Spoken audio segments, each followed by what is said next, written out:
और Nepal relations BPSC mains के perspective से ज़्यादा इम्पोर्टेंट है। अभी कुछ टाइम पहले तक ही टू बी मोर प्रिसाइज़ 2015 तक हमारा जो फॉरेन पॉलिसी था वो micro managing affairs in Nepal था।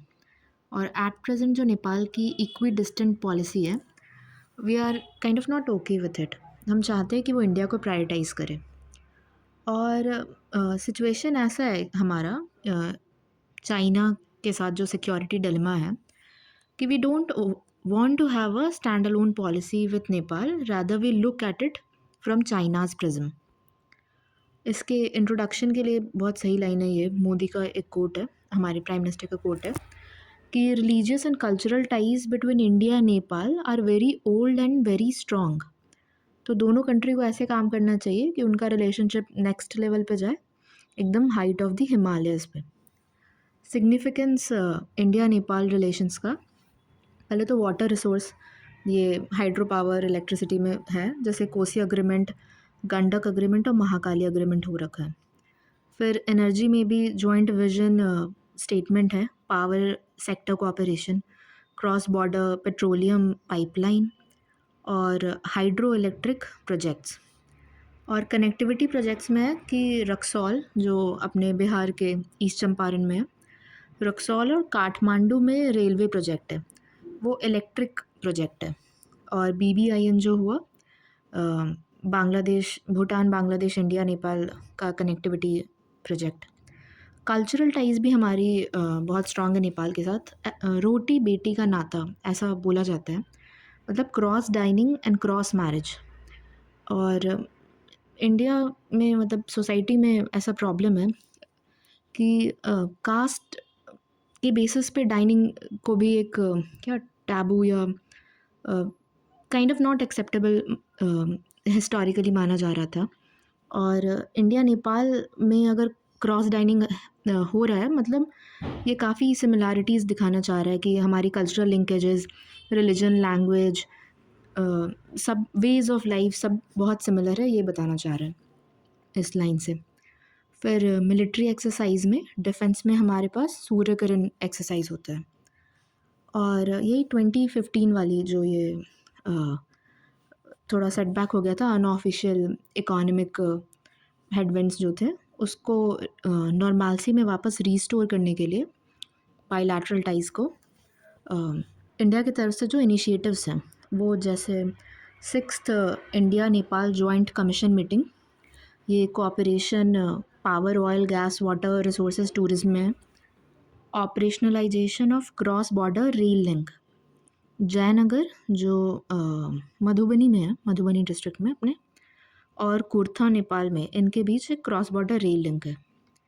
फिर इंडिया का सॉफ्ट पावर नेपाल में ऐसा भी प्रमोट हो रहा है, बुद्धिस्ट विहार इन लुम्बिनी, ये सब के थ्रू।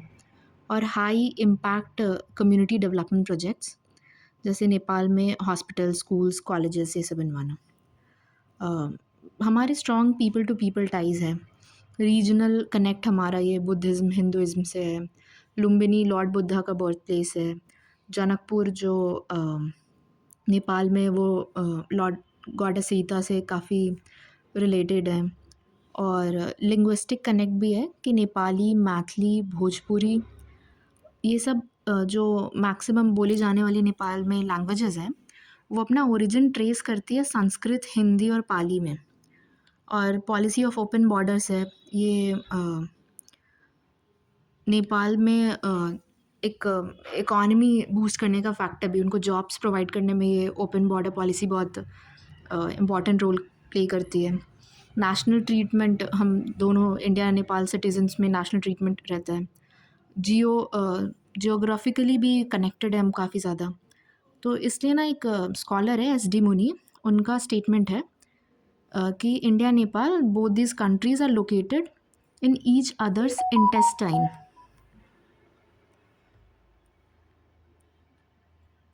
और सुस्ता रीजन है वेस्ट चंपारण में, वेस्ट चंपारण डिस्ट्रिक्ट में, बिहार में। वहाँ पर एक डिस्प्यूट है कि गंडक जो नारायणी रिवर है, उसके चेंजिंग रिवर कोर्स के कारण।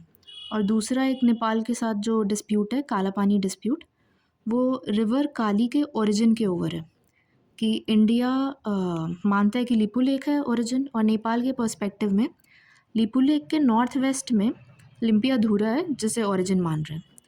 ओरिजिनली 35 स्क्वायर किलोमीटर एरिया है और मतलब ये डिस्प्यूटेड एरिया था, बट अब नेपाल अराउंड 300 स्क्वायर किलोमीटर ये क्लेम कर रहा है। तो हम ये सॉल्व क्यों नहीं कर पा रहे हैं? क्योंकि इसका लोकेशन ये बहुत स्ट्रैटेजिकली लोकेटेड है इंडिया, नेपाल और चाइना के ट्राई जंक्शन पे। अपना आईटीबीपी का मिलिट्री पोस्ट भी काला पानी में है। फिर चैलेंजेस में वही चाइना का राइजिंग इन्फ्लुएंस हो गया, नेपाल की इकॉनमी, पॉलिटिक्स, सोसाइटी, और बीआरआई भी चाइना, ये केपी ओली के प्रेसिडेंटशिप में नेपाल ने ज्वाइन कर रखा था। फिर नेपाल का एग्रेसिव स्टांस ये हमने देखे लिया, जो डिस्प्यूटेड एरियाज़ है उसमें, बाउंड्री इश्यूज़ में, और ट्रेड डेफिसिट भी बहुत ह्यूज है। इनफैक्ट इंडिया के जीडीपी का नेपाल के जीडीपी का 18% ट्रेड डेफिसिट वो इंडिया के साथ रख रहे हैं। फिर इंडिया का जो अलेज्ड बिग ब्रदर एटीट्यूड है उससे भी डिस्ट्रेस है।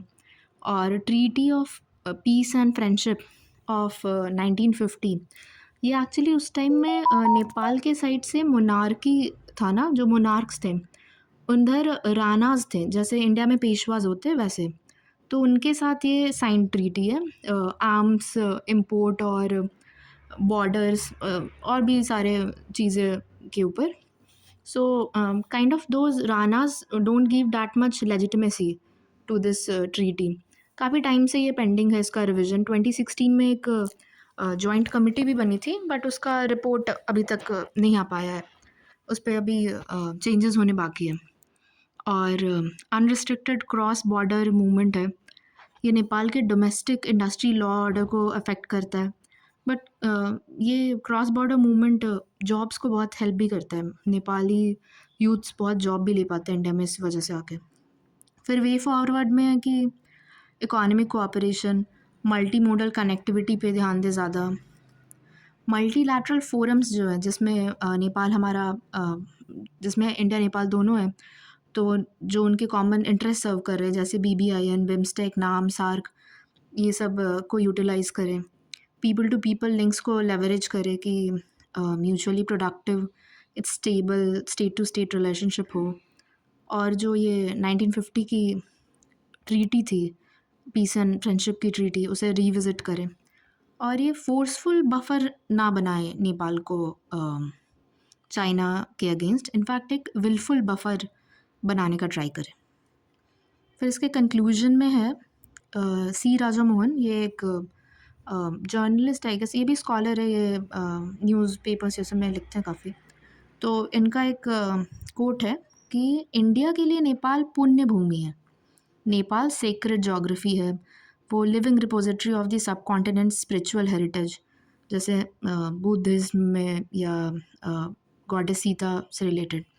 और नेपाल के लिए इंडिया एक वास्ट इकोनॉमिक हिंटरलैंड है and may will be called its कर्म भूमि। ओके, तो इधर इंडिया नेपाल रिलेशंस ख़त्म होता है।